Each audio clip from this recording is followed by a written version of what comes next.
வேதத்தில் எத்தனை புத்தகங்கள் இருக்கிறது? 66. பழைய ஏற்பாட்டில் எத்தனை?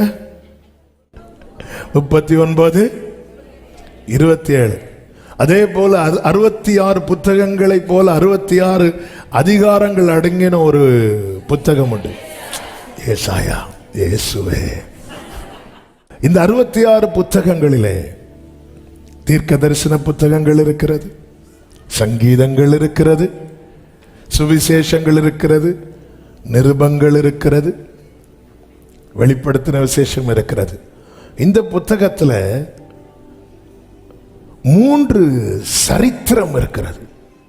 ரூத்தின் சரித்திரம், எஸ்தரின் சரித்திரம், யோபுவின் சரித்திரம். நான் அங்க இருக்கிறேன், நீங்க இங்க வாங்க. இப்படிதான் இருக்கணும். கர்த்தர் உங்களை ஆசீர்வதிப்பாராக.